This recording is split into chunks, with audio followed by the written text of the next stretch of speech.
blood soaked through the Egyptian cotton sheets. That was the first thing they told her. 6 nurses had quit in 5 days. 1 left crying. Another left with a broken wrist. Dominic Rossi didn't want healing. He wanted to bleed out of spite. Anyone who walked through those wrought iron gates knew they were walking into a meat grinder. Nora Hayes knew it too. But starvation makes a person brave, and eviction makes them deaf to warnings. Rain battered the windshield of the rusted sedan, blurring the world outside into a wash of gray. Nora wiped the condensation from the glass with a frayed sleeve. Her heater had died 3 months ago. Her bank account had died shortly after. Ahead, the Rossi estate loomed like a fortress carved from the side of the mountain. Iron gates, 10 feet high and flanked by stone gargoyles, blocked the driveway. She killed the engine. It sputtered, coughed, and died with a pathetic shudder. Nora gripped the steering wheel until her knuckles turned white. She closed her eyes. Just breathe. It was just a job. A very well-paying, highly illegal, extremely dangerous job. A man in a tailored black suit tapped on her window. The water ran off his umbrella in sheets. Nora rolled down the window, the manual crank squeaking in protest. "Nora Hayes," the man asked. His voice was flat, devoid of any warmth. He looked at her car with thinly veiled distaste. "Yes," she said. "I'm Leo. I handle the household. Leave the car. Someone will park it somewhere less visible." Nora grabbed her canvas duffel bag from the passenger seat and stepped out into the downpour, her cheap sneakers soaked through instantly. She followed Leo up the sprawling driveway, her eyes darting across the manicured lawns. There were no flowers, just perfectly trimmed hedges and stone. It felt less like a home and more like a mausoleum. "Let's get the rules straight before we step inside," Leo said, pausing beneath the massive portico. He didn't look at her.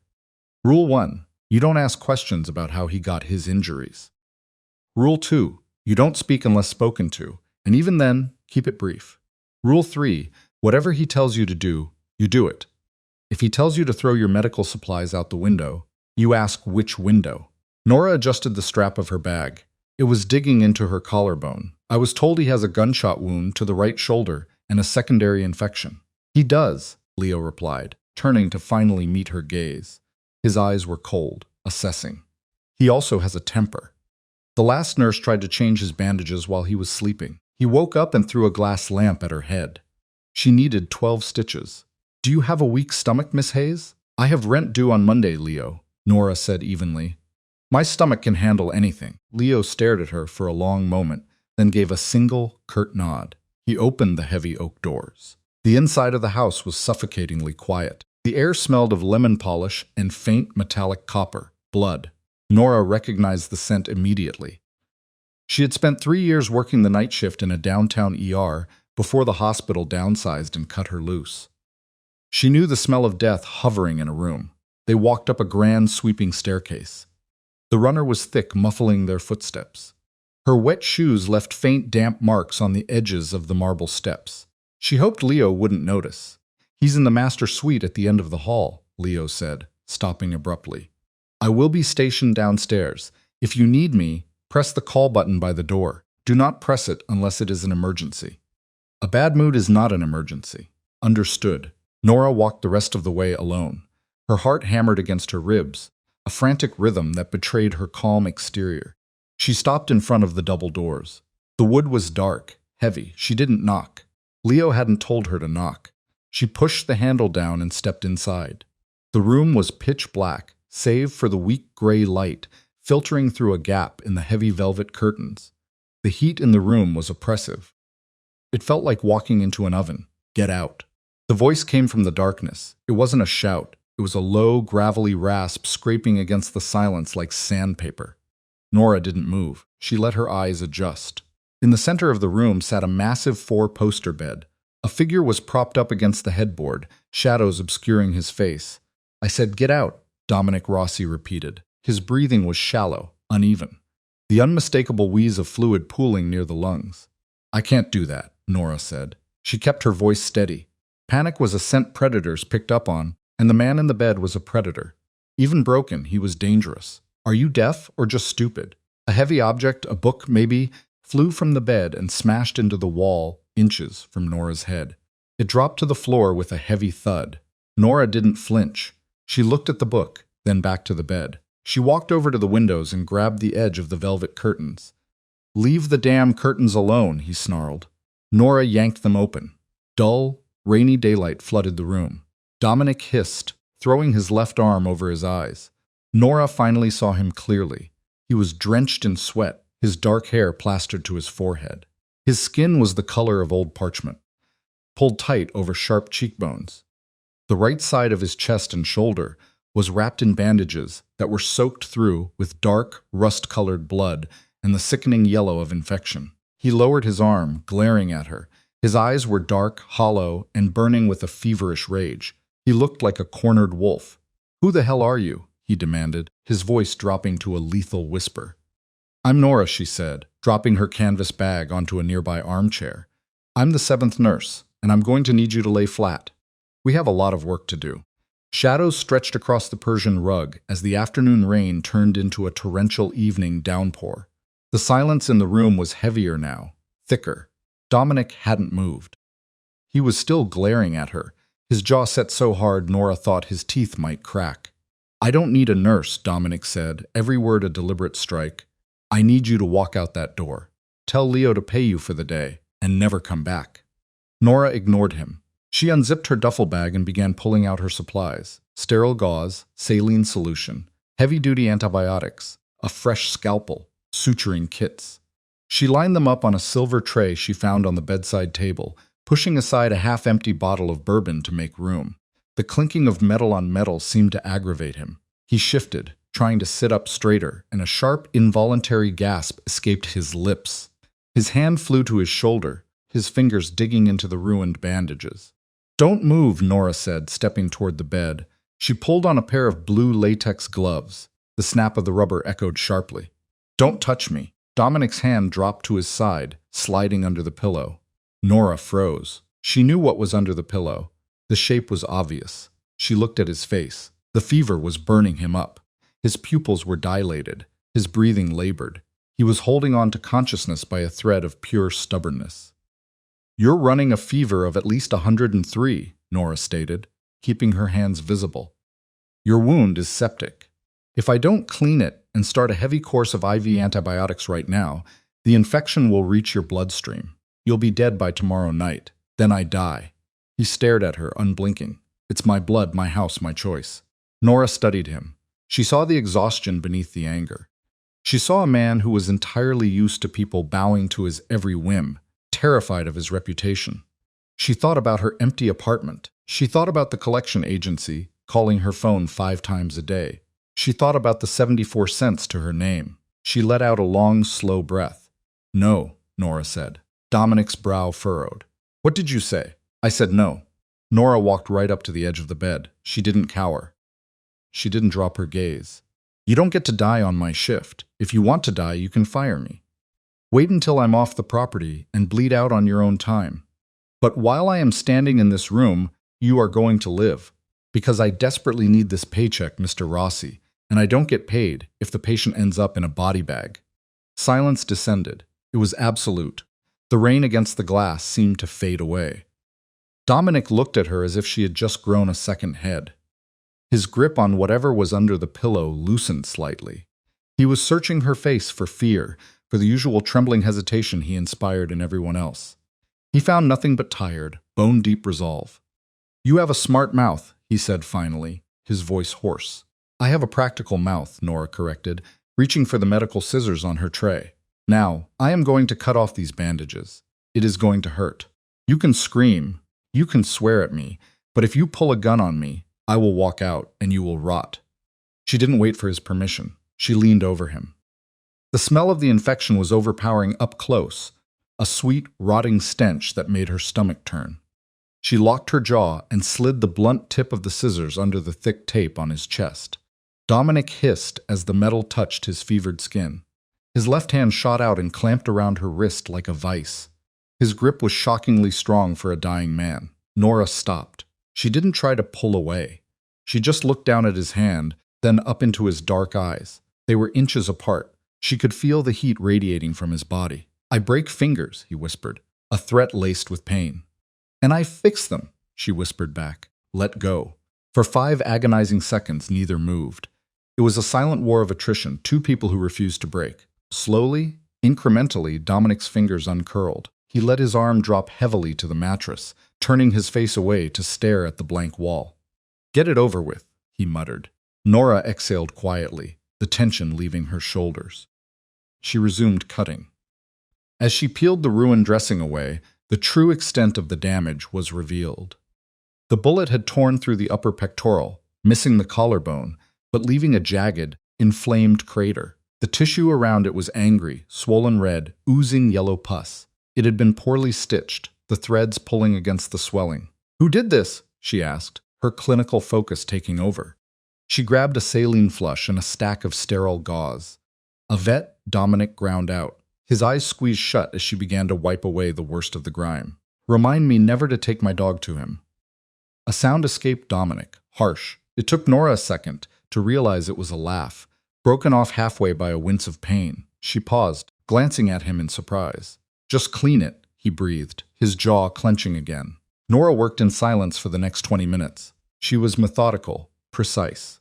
She numbed the area as best she could with topical spray, removed the shoddy stitches, flushed out the infection, and packed the wound with antibiotic strips before applying a fresh, tight dressing.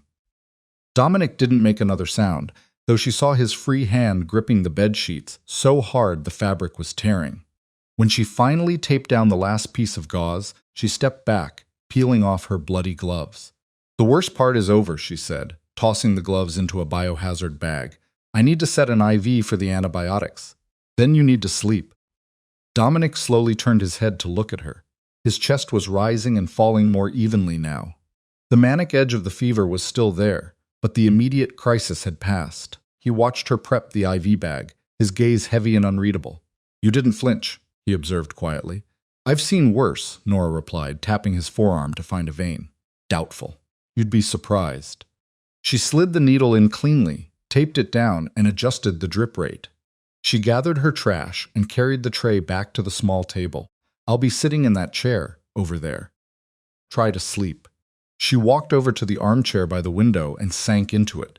Her whole body ached. She pulled her knees to her chest, wrapping her arms around them. From the bed, Dominic's rough voice broke the quiet one last time before the drugs pulled him under. "What did you say your name was?" "Nora." "Don't get comfortable, Nora. You probably won't last the week." "We'll see," she whispered to the shadows. Dawn bled through the gap in the curtains, painting the walls in bruised shades of violet and gray. Nora woke with a sharp ache in her neck. She had slept in the armchair, her knees tucked under her chin, waiting for the alarm on the IV pump to scream. It never did. She stood, her joints popping in the quiet room. The heavy scent of infection had faded, replaced by the sterile bite of iodine and the lingering musk of old bourbon. She approached the bed. Dominic was awake. He lay perfectly still, staring at the ceiling. The feverish flush had left his face, leaving his skin pale and lined with exhaustion. His dark eyes flicked toward her as she stepped into his line of sight. "You're still here," he noted. His voice lacked the venom of the night before. It was just tired. "Rent doesn't pay itself," Nora replied, reaching for his wrist. She pressed 2 fingers to his pulse point. It was slow, steady. Fever broke around 3 in the morning. "How is the pain?" "Manageable." She dropped his wrist and checked the dressing. No fresh bleed through. The swelling had receded marginally. "I need an actual number, Mr. Rossi. 0 is nothing. 10 is you want me to knock you unconscious. 2, you're lying." She turned to her tray, snapping on a fresh pair of gloves. "Your jaw is clenched so tight you're going to crack a molar. I'm giving you 40 milligrams of Toradol. No painkillers." Nora paused, syringe in hand. She looked over her shoulder. Dominic was attempting to push himself up with his left arm. The muscles in his neck strained, cords standing out against his pale skin. He made it about 3 inches off the mattress before a sharp hiss escaped his teeth, and he collapsed back against the pillows. "You were shot," Nora said, keeping her tone conversational. "A piece of lead tore through your muscle tissue, then a hack stitched it up, trapping a massive bacterial infection inside. You are in agony. Take the medication." Narcotics dull the mind, he ground out, glaring at the ceiling as he fought to catch his breath. "I need my head clear today. Toradol is an NSAID. It's essentially super ibuprofen. It won't make you high. It will just stop your shoulder from feeling like it's caught in a meat grinder. She stepped closer, holding the syringe. Or, we can do this the hard way, and I can watch you try to prove how tough you are until you pass out from the pain shock. Dominic shifted his gaze to her. It was a cold, calculating look. He was assessing her, weighing her defiance against his own absolute need for control. Most people shrank under that stare. Nora just tapped the side of the syringe, clearing a tiny air bubble. "Fine," he muttered. She injected the medication into the IV port. "I'll have Leo send up some food. You need protein to rebuild the tissue. I don't eat in bed. Today you do." A sharp knock echoed through the room. Before Dominic could answer, the double doors swung open. Leo stepped inside. He looked exactly as he had the night before. Immaculate suit, dead eyes. He glanced at Nora, noting she was still alive, before turning his attention entirely to the bed. "Callahan is here," Leo said. Dominic's jaw tightened. He didn't look at Leo. He looked at the far wall. He's early. He's anxious. "Word is spreading that you haven't been seen at the docks in 4 days. They're getting restless. He wants a face-to-face to confirm the rumors are false. Send him up in 10 minutes. "No," Nora interjected. Both men snapped their attention to her. Leo's expression remained blank, but his posture stiffened. Dominic's eyes narrowed into dark slits. "Excuse me," Dominic said softly. It was the kind of soft that preceded violence. "You are not taking a meeting," Nora said. She stripped off her gloves and threw them in the biohazard bag. "Your immune system is completely compromised.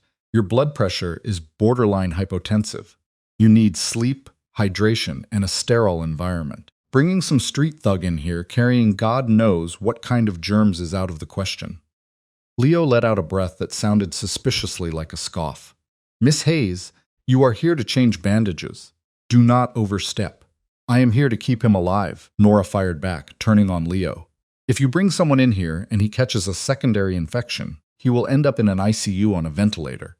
Can he run his business from a hospital bed with a tube down his throat?" Leo fell silent. He looked at Dominic, waiting for the order to drag her out of the room. Dominic watched Nora. The anger in his eyes was slowly morphing into something else, something resembling dangerous curiosity.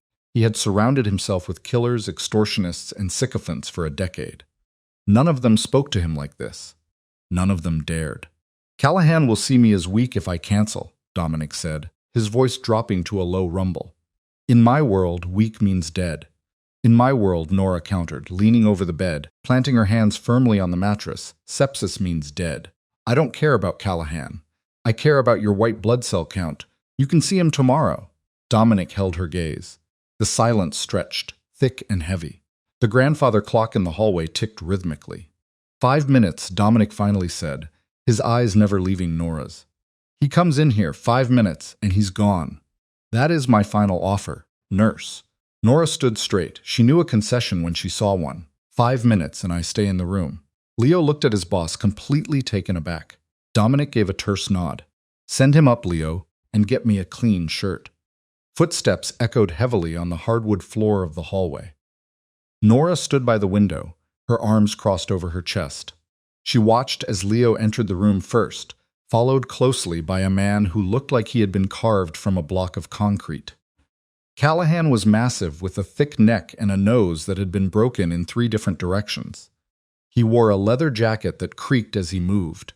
Dominic was sitting up.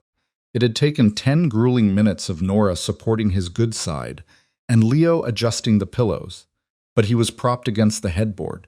He wore a black button-down shirt draped loosely over his uninjured left side, the right side unbuttoned to accommodate the bandages. He looked pale, but the Toradol was working. His eyes were sharp, devoid of the feverish haze. He looked like a king holding court in his bedchamber. Callahan stopped near the foot of the bed. His eyes darted around the room, landing briefly on the IV stand, then on Nora. He sneered, a flash of gold teeth showing in the dim light. "You look like hell, boss," Callahan said. His voice boomed, too loud for the quiet room. "I've had a busy week, John," Dominic replied, his tone smooth, dangerously calm. "What do you want?" "Just making sure things are stable. The boys at the port are getting nervous. Shipments have been delayed. Word on the street is the Rossi family is bleeding." Callahan took a step closer to the bed. It was a subtle move, an intimidation tactic. Nora saw Dominic's left hand twitch on the mattress. She recognized the predatory stillness that overtook him. He was calculating distance, leverage, weakness. The shipments are delayed because customs rotated their shift supervisors early, Dominic said flatly. I handled it. The product moves tonight at midnight. As for the bleeding, Dominic leaned forward slightly. The movement clearly cost him, a bead of sweat forming on his temple. But his face remained a mask of stone. Who exactly is saying that? Callahan shifted his weight. The confidence wavered. Just rumors, Dominic. You know how guys talk when you ain't around to put the fear in them. Give me a name. It's nobody specific. Give me a name, John, or I'll assume it was you. The threat hung in the air, heavy and absolute. Callahan swallowed hard. The massive man suddenly looked very small under Dominic's unwavering stare. O'Keefe, Callahan muttered. Mick O'Keefe. He was running his mouth at the tavern last night. Dominic leaned back against the pillows. He looked at Leo. Take care of Mick O'Keefe. Make sure it's public and loud. Understood, Leo said, his face impassive. Tell the boys at the port they get double time for the midnight shift. And tell them if I hear another rumor about my health, I'll start taking tongues. Dominic's eyes snapped back to Callahan. Are we clear?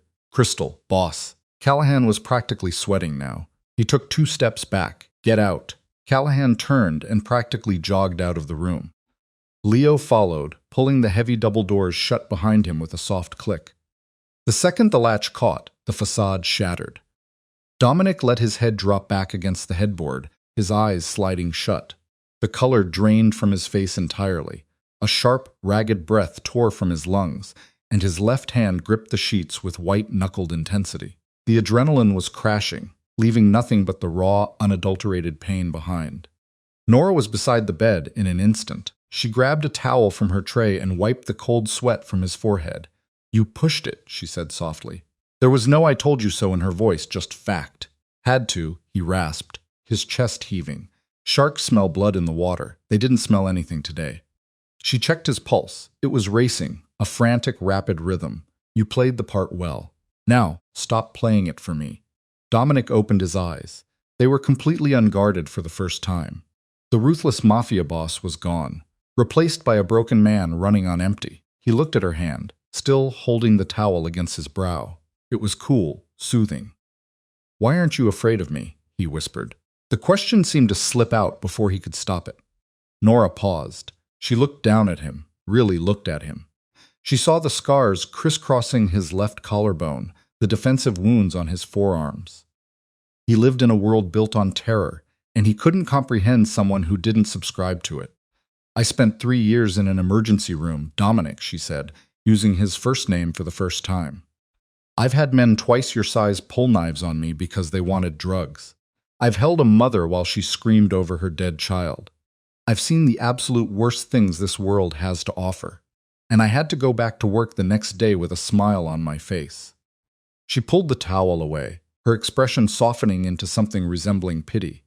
But she knew a man like him would hate pity, so she buried it beneath her pragmatic armor.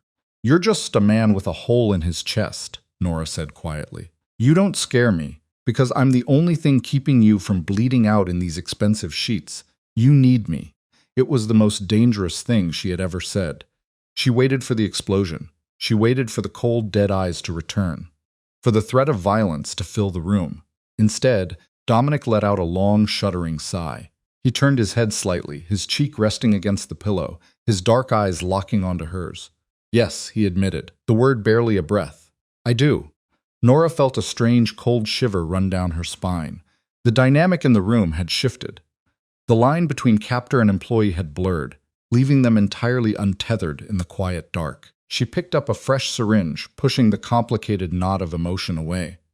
Let's get you back to sleep, she said, her voice steady. We have a long way to go. 3 days bled into 4. The heavy velvet curtains remained open, dictating the passage of time through the shifting angles of pale sunlight and the relentless driving rain. The suffocating heat of the master suite gradually cooled as Dominic's fever finally broke and stayed down. The IV pole, once a lifeline, now stood empty in the corner. Nora did not leave the room. She slept in snatches on the small velvet sofa, waking at the slightest shift in his breathing. She ate whatever Leo left on a tray outside the door, Cold toast, black coffee, heavily salted soup. She was running on adrenaline and caffeine. Her scrubs wrinkled, her hair tied in a messy permanent knot at the nape of her neck. Dominic was a terrible patient. As the septic haze lifted, his energy returned in sharp, aggressive bursts. He hated being confined to the bed. He hated the weakness in his limbs. Most of all, he hated that Nora had to help him sit up, drink, and change the heavy bandages. He bore the indignity with a seething, silent fury that kept the tension in the room coiled tight enough to snap. "You're pulling the tape too hard," Dominic gritted out. He was sitting on the edge of the mattress, his feet flat on the floor. His left hand gripped the edge of the nightstand. "I'm pulling it exactly as hard as I need to, so the gauze doesn't slip when you inevitably try to walk to the bathroom on your own again," Nora replied. She smoothed the medical tape over his chest, her touch clinical and firm. "I made it to the bathroom just fine. You made it halfway to the door, swayed like a drunk, and nearly tore your new stitches," she corrected, not looking up. "If Leo hadn't caught you, you would have face-planted on the hardwood." Dominic scowled, looking away. His pride was bruised deeper than his flesh. The angry red crater in his shoulder was granulating, healthy pink tissue slowly knitting together from the edges. It was a brutal, ugly scar in the making, but it wasn't infected. Nora stepped back, tossing the empty tape roll into the trash. She grabbed a clean towel and wiped a bead of sweat from her own forehead. The room was quiet. The rain had finally stopped, leaving a heavy, humid silence in its wake. "Why are you broke, Nora?" The question hit the air like a dropped weight. Nora froze, the towel halfway to the hamper. She looked at him. He was watching her with that same unsettling, predatory focus he used on his men. He wasn't asking to make conversation. He was dissecting her. "That falls under the category of none of your business," she said, turning away to organize her tray. "You're a highly skilled trauma nurse. You don't flinch at blood. You don't panic under pressure. And you know how to handle a gunshot wound better than half the mob doctors in this city." He leaned forward slightly, resting his good forearm on his knee. "Someone with your resume should be pulling a massive salary at a private hospital. Instead, you're driving a car that sounds like a lawnmower and risking your life for cash in an envelope." Nora's hands stopped moving. She stared down at the sterile silver instruments. Her reflection warped in the metal. She could tell him to go to hell. She should tell him to go to hell. But the utter exhaustion in her bones eroded her usual defenses. "I got sued," she said, her voice flat. Dominic didn't speak. He just waited. 2 years ago, a kid was brought into the ER. 16 years old, hit and run. His chest was crushed. The attending physician froze. He just panicked. People do that sometimes, even doctors. Nora gripped the edge of the table, her knuckles white. The kid was coding. His lungs were filling with blood. If we waited for the attending to snap out of it, the boy was going to die on the table. She closed her eyes, the memory rushing back with sickening clarity. The alarms, the smell of copper, the frantic, useless chest compressions. "So, I grabbed a scalpel and a chest tube. I bypassed the attending. I cracked his ribs, drained the blood, and inflated the lung. I saved his life. And they fired you for it," Dominic guessed, his voice low, devoid of judgment. "They fired me for practicing medicine without a license. The hospital panicked about liability. They blacklisted me. The attending filed a civil suit against me for emotional distress and professional sabotage to cover his own incompetence. I spent every dime I had, my savings, my retirement, my equity, fighting it in court. I won the case, but I lost everything else." She finally turned to look at him. She expected to see pity. She hated pity, but Dominic was just nodding slowly. His dark eyes understanding in a way that made her stomach drop. He understood the brutality of a system designed to protect the powerful at the expense of the competent. "You broke the rules," he said softly. "I did. And you learned the hard way that doing the right thing doesn't mean you win. Yes." Nora crossed her arms over her chest, suddenly feeling very cold despite the humidity. "So, I stopped caring about doing the right thing. Now, I just care about paying my rent, which means keeping you breathing. Turn around. I need to check your temperature." Dominic didn't argue. He shifted his weight, allowing her to step close again. As she leaned in with the thermometer, he didn't look away. The distance between them was practically non-existent. She could feel the steady thumping heat of his chest. For what it's worth, Dominic murmured, the gravel in his voice vibrating against the quiet. I think you did exactly what you had to do. In my world, we don't punish people for stepping up when the boss chokes. Nora swallowed hard, stepping back as the thermometer beeped. Good thing we aren't in your world, Mr. Rossi. We are, he corrected quietly. You just haven't realized it yet. Glass shattered on the ground floor. It wasn't a sharp, accidental sound. It was the heavy concussive crash of a reinforced window caving in under immense force. The noise ripped through the silence of the mansion like a gunshot. Nora bolted upright on the velvet sofa, her heart slamming against her ribs. The digital clock on the nightstand read 2:14 in the morning. Before she could process the sound, the heavy oak doors of the bedroom flew open. Leo stood in the doorway, a suppressed submachine gun strapped across his chest. He was bleeding from a cut above his left eye, the red stark against his pale skin. We have a breach, Leo said, his voice entirely devoid of panic. He looked directly at the bed. 4 men, heavily armed. They took out the perimeter guards. Callahan sold us out. Dominic was already moving. He threw the heavy duvet off his legs and swung his feet to the floor. His face was gray, the sudden adrenaline fighting a vicious war against his recovering body. He reached under his pillow, his hand emerging with a heavy black semi-automatic pistol. How long until backup arrives? Dominic asked, his voice a harsh rasp. 10 minutes, maybe 12, Leo replied, stepping into the room and locking the heavy deadbolt behind him. They're on the stairs. We can't hold this room. The walls aren't reinforced. The panic room behind the closet. Dominic pushed himself up, his legs buckled instantly. Nora was there before he hit the floor. She wedged her shoulder under his left arm, taking his weight. He grunted in pain, his jaw locking as the sudden movement pulled fiercely at his healing chest. She felt his muscles seize against her, rigid with agony. I've got you, Nora hissed, wrapping her arm around his waist. Don't fight me, just walk. Nora, get behind us, Dominic ordered, his breathing shallow and rapid. If they breach that door, you get on the floor and stay down. Shut up and walk, she snapped. Together they dragged themselves across the massive bedroom toward the walk-in closet. Leo stood by the bedroom door, his weapon raised, his eyes fixed on the heavy wood. Heavy thudding footsteps echoed from the hallway outside. Someone yelled a command in Russian. They're here, Leo said flatly. Nora hauled Dominic into the dark cavern of the closet. Rows of tailored suits brushed against her face. At the very back, Dominic reached out with his bloody, trembling right hand, the one attached to the torn shoulder. He pressed his palm against a blank wooden panel. A hidden scanner flashed a faint blue light over his skin. There was a deep mechanical click, and the panel slid open, revealing a dark, steel-lined corridor. Gunfire erupted in the bedroom. The sound was deafening, a localized earthquake that shook the floorboards. The heavy oak door splintered and cracked under a hail of bullets. Nora screamed, ducking instinctively. Dominic roared, trying to turn back toward the bedroom. Go, Leo shouted over the deafening chatter of his own weapon. Lock it down. Nora didn't hesitate. She grabbed the collar of Dominic's shirt and hauled him backward into the steel room with a surge of desperate, terrified strength. He stumbled over the threshold, pulling her down with him. They hit the cold metal floor hard in a tangle of limbs. Nora scrambled to her knees and slammed her hand against the glowing red button on the inside of the doorframe. The heavy steel panel slid shut with a brutal hiss, sealing with a final airtight thud. The gunfire was instantly silenced. The room plunged into absolute pitch-black darkness.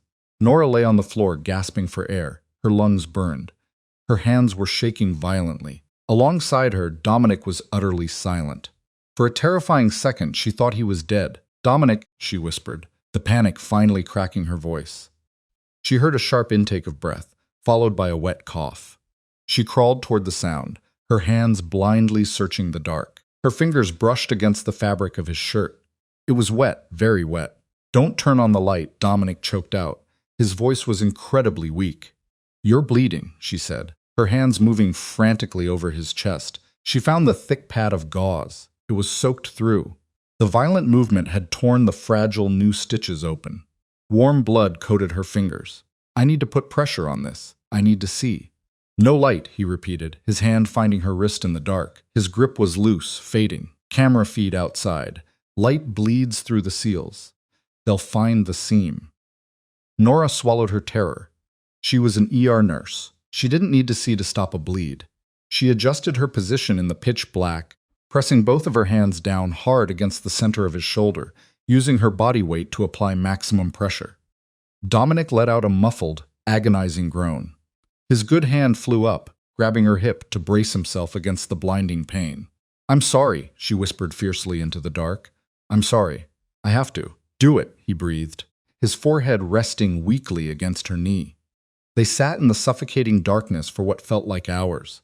The air grew stale, heavy with the metallic tang of blood and the sharp scent of fear.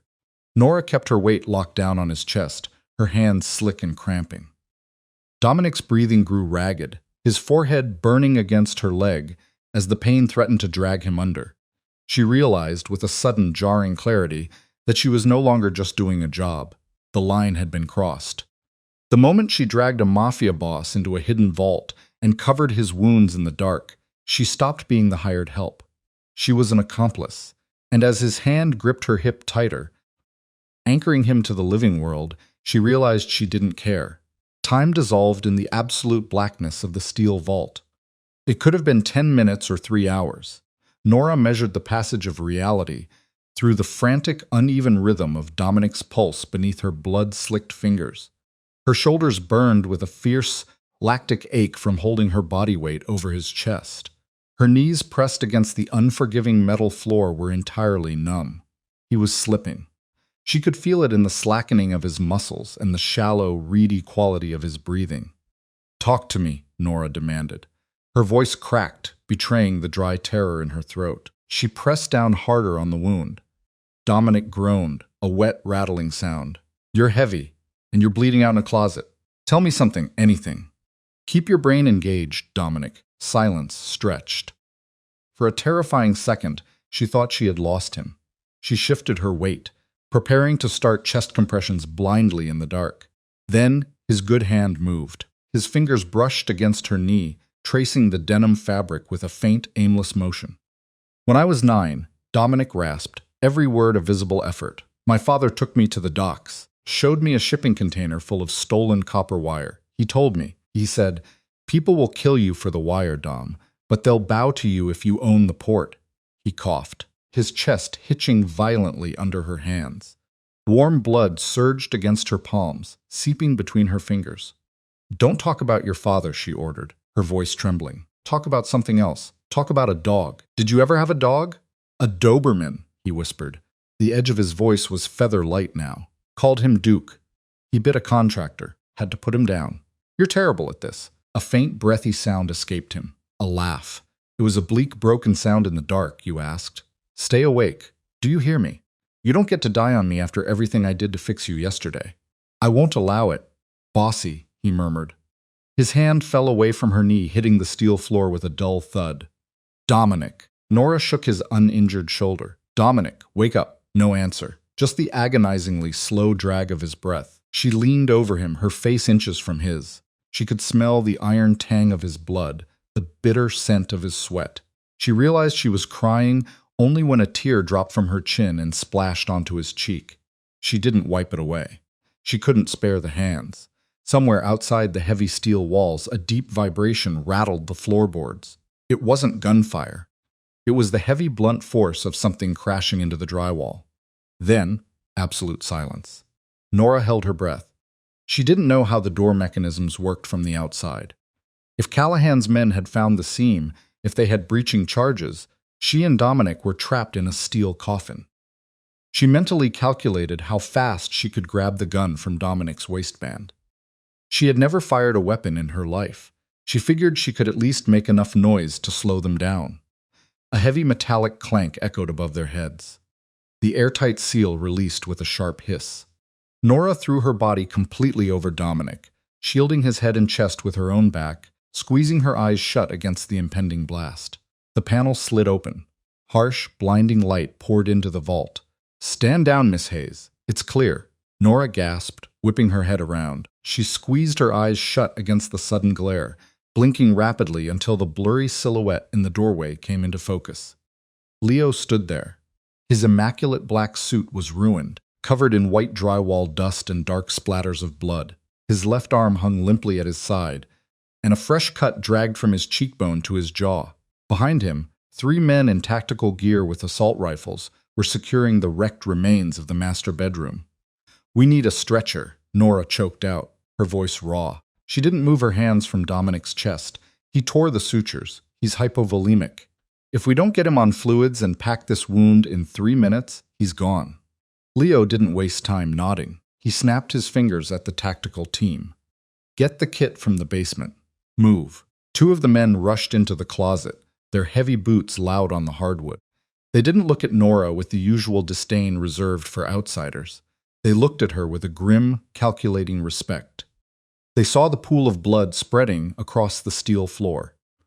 They saw the R nurse who had spent the last hour literally holding their boss's life inside his body. They hauled Dominic out of the vault. Nora stayed attached to his side, her hands locked in place, walking on her knees until they got him onto the flat surface of the ruined mattress. "Hold him," Nora barked at the nearest guard. The man immediately pressed his massive hands over hers, taking over the pressure. Nora stumbled backward, her arms dropping to her sides. They were painted crimson up to the elbows. She looked around the room. The walls were chewed to pieces by automatic fire. The windows were gone. The velvet curtains were shredded ribbons. Leo approached her, holding out a clean white towel. The backup arrived, Leo said quietly, watching her wipe the blood from her trembling fingers. "Callahan's men are dead. We are moving him to the basement medical bay. You will need to re-stitch the wound. He needs a real hospital, Leo," Nora said, her voice hollow.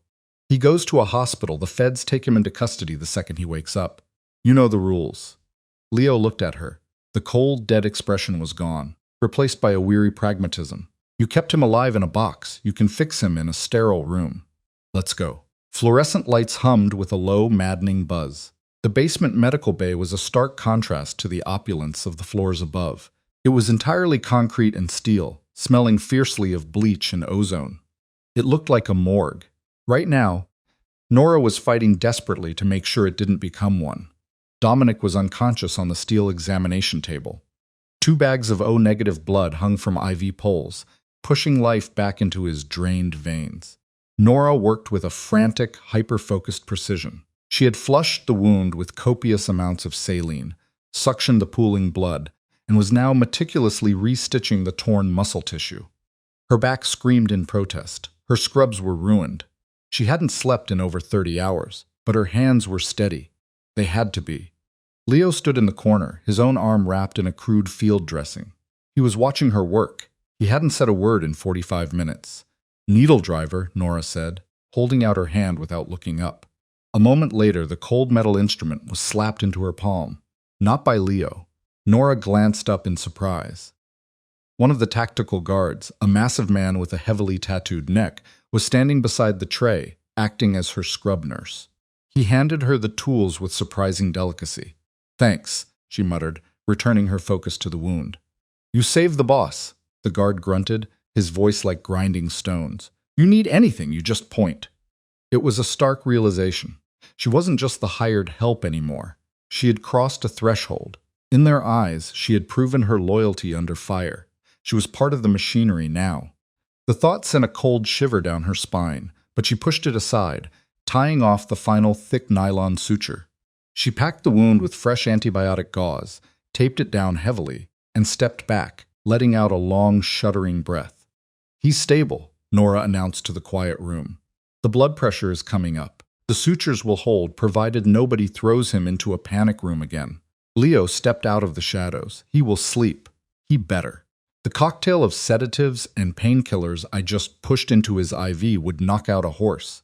He'll be out for at least 12 hours. Nora stripped off her bloody gloves and tossed them into a red biohazard bin. She leaned against the metal counter, suddenly feeling the crush of her exhaustion. Her legs were shaking. "Callahan?" Nora asked, the name tasting bitter in her mouth. "Gone to ground," Leo replied flatly. "He knows the hit failed. He will try to rally the outer factions, claim Dominic is weak, claim he's unfit to lead. We have men tearing the city apart looking for him, and when you find him..." Leo looked at her. It was a flat, dead stare that conveyed exactly what would happen when they found John Callahan.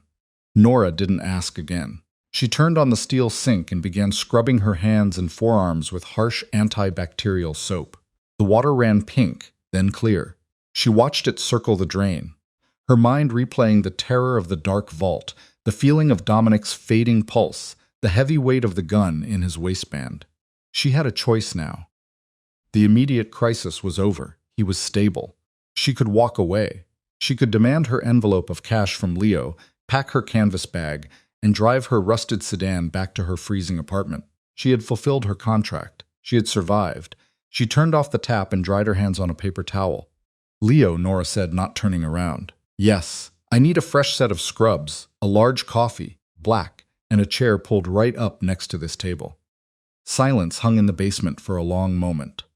When Nora finally turned, Leo was looking at her with a faint, almost imperceptible nod of approval. He understood perfectly. She wasn't leaving. The eviction notice on her door didn't matter anymore. The fear of this violent, bleeding world didn't matter. She had anchored herself to the man on the table, and she was going to see it through to the bitter, bloody end.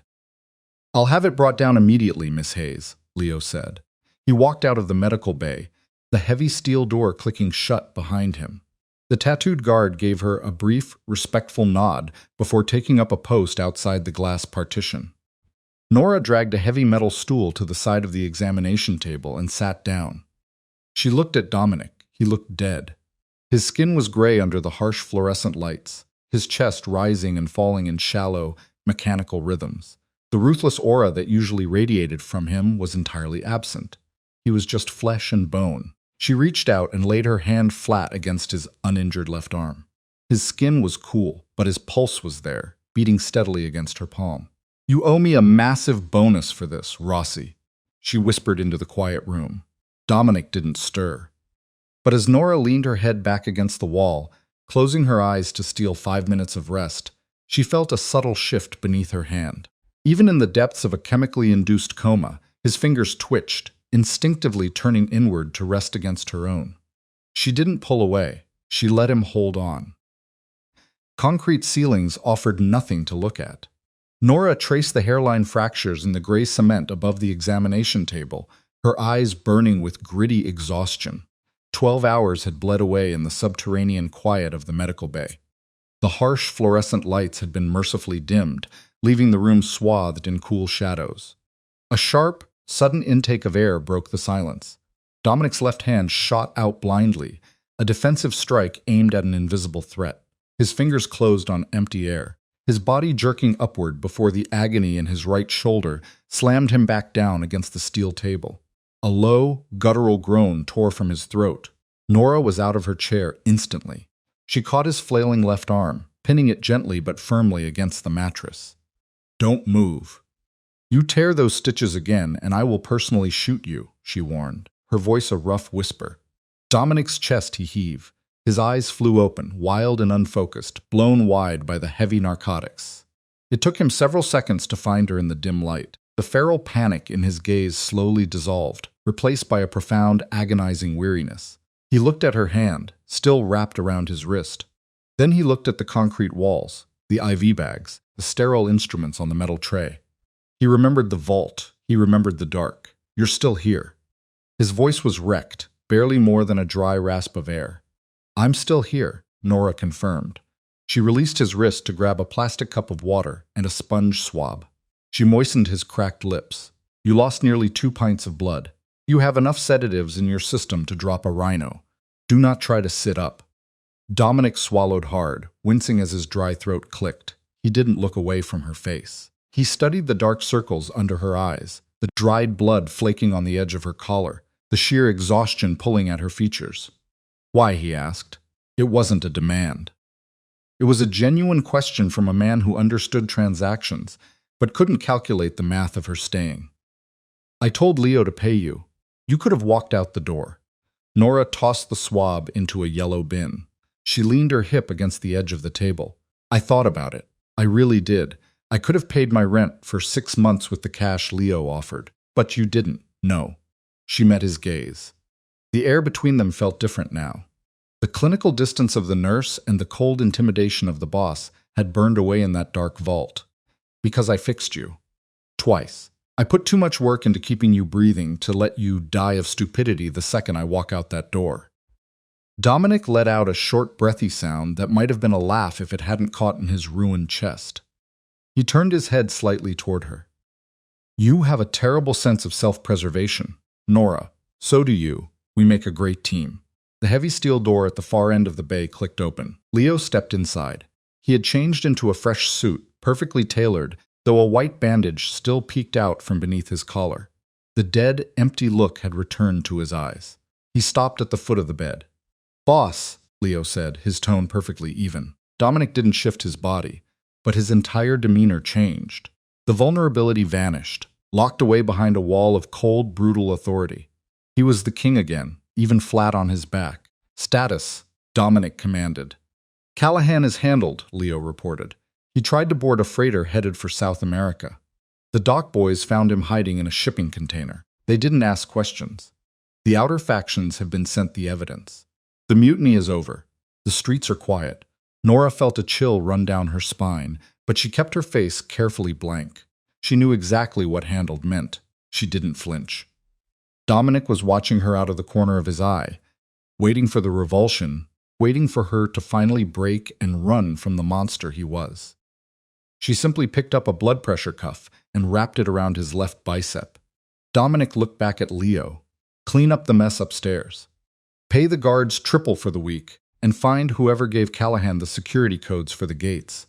Nobody breaches my perimeter without a key. Already on it. I will leave you to recover. Leo gave a short nod, his eyes flicking to Nora with that same quiet respect from the night before, then turned and exited the bay.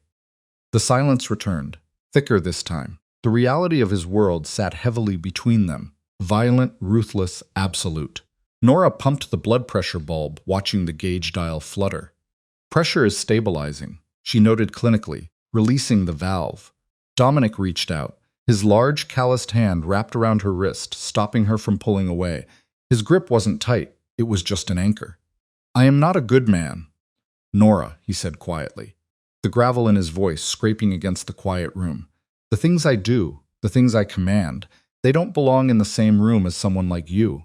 Nora looked down at his hand, then up into his dark, assessing eyes.